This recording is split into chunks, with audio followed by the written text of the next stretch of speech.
नीति वचन 25:2 कहता है, परमेश्वर की महिमा गुप्त रखने में है।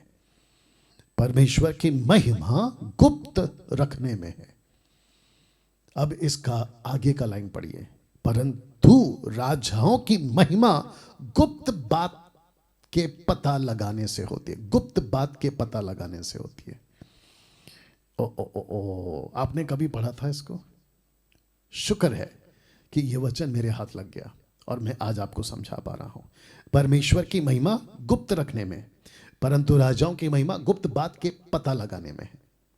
तो राजा लोग क्या करते हैं?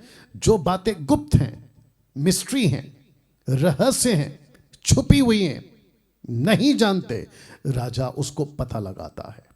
और परमेश्वर पिता और परमेश्वर पुत्र ऐसे टाइम पर आए, आज से 2022-23 साल पहले, जहां राजाओं का काल था और जिसके चलते इतिहास लिखा गया, जिसके चलते शास्त्र लिखे गए। बादशाह सिकंदर जो पूरी दुनिया को जीत कर जब इज़राइल पहुंचा और विशेष करके यरूशलेम के मंदिर में, तो उसने सबको जीता, लेकिन उसने यरूशलेम के मंदिर को हाथ नहीं लगाया। जानते क्यों? क्योंकि उसने कहा कि यहां का परमेश्वर सच्चा है और यहां के लोगों ने उसकी मदद की थी। ऐसा मैंने इतिहास में पढ़ा है।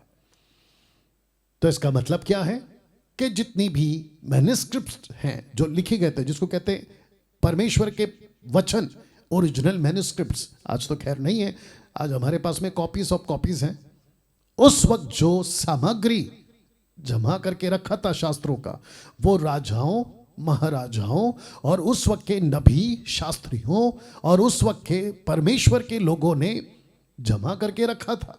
नबूकदनेस्सर के राजा के टाइम पे दानियल ने भी बहुत सारे ज्योतिषों को इस बात की जानकारी दी थी, जिसके चलते मत्ती के 2 अध्याय में ज्योतिष ढूंढते ढूंढते यीशु के पास आए थे।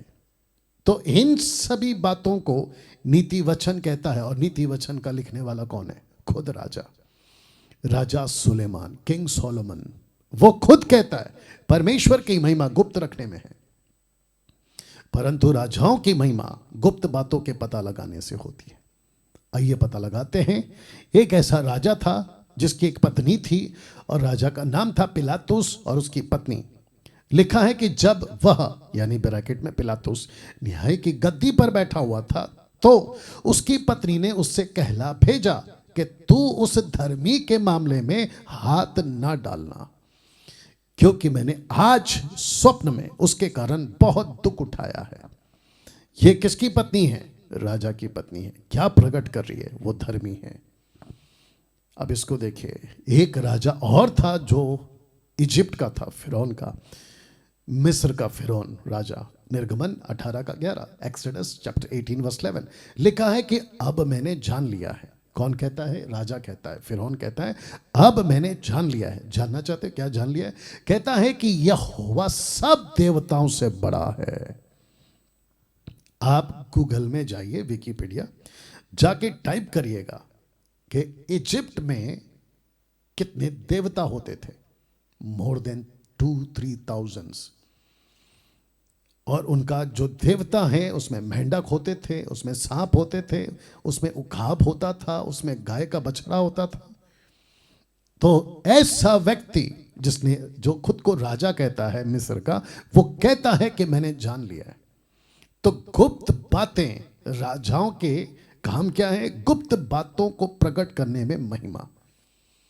अब इसको देखिए, नबूकदनेस्सर इंग्लिश में और हिंदी में रखा हूं।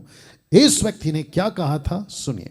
कहता है दानियल का 4:34 में, उन दिनों के बीतने पर मुझ नबूकदनेस्सर ने अपनी आंखें स्वर्ग की ओर उठाई, ऊपर परमेश्वर की तरफ, और मेरी बुद्धि फिर जय की तय हो गई। तब मैंने परम प्रधान को धन्य कहा, जो सदा जीवित है, उसकी स्तुति और महिमा यह कहकर करने लगा, उसकी प्रभुता सदा की है, उसका राज्य पीढ़ी से पीढ़ी तक बना रहने वाला है। आपको पता है ना ये व्यक्ति कौन है? ये व्यक्ति वही है जो इसी किताब के 3 अध्याय में उसने सोने की मूर्ति बनाई और उसने कहा कि जब जब घंटी बजेगी या बाजा बजेगा या तुरी बजेगी या जो भी सिग्नल होगा, आप लोगों को मूर्ति को दंडवत करना है। उसके बाद में परमेश्वर ने उसको जानवर बना दिया था।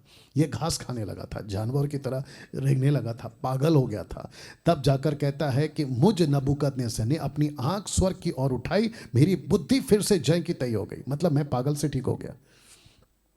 इसको पता चल चुका था कि सच्चा परमेश्वर कौन है। अब बात करते हैं राजा दाऊद की। जानते हो ये क्या कहता है? भजन संहिता 19 का 1 से वचन 6 तक देखो क्या लिखा है। आकाश परमेश्वर की महिमा वर्णन करता है, आकाश मंडल उसकी हस्तकला को प्रकट करता है।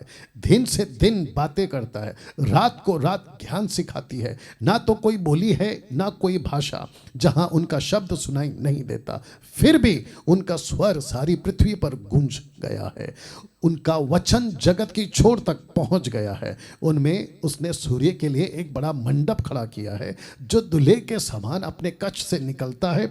वह शूरवीर के समान अपनी दौड़ दौड़ने में हर्षित होता है। वह आकाश की ओर छोर से निकलता है और वह उसकी दूसरी छोर तक चक्कर मारता है। उसकी गर्मी से कोई नहीं बच सकता। दूसरे शब्दों में ये व्यक्ति कहता है कि जिसका नाम है राजा दाऊद, वो कहता है कि एक ऐसा परमेश्वर है जिसको मैं जानता हूं, जिसने ये पूरी कायनात बनाई है, जिसने ये पूरी दुनिया बनाई है। वाह! तो जिसके चलते मैंने क्या रखा था आपके बीच में? मैंने रखा था कि परमेश्वर की महिमा गुप्त रखने में है, परंतु राजाओं की महिमा गुप्त बात के पता लगाने से होती है।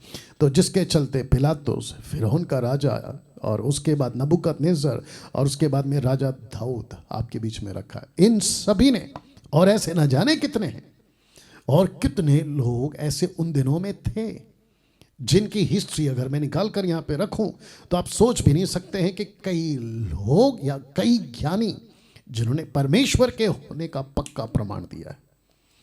तो जिसके चलते नीति वचन वाला ये बात को रख पाया ना।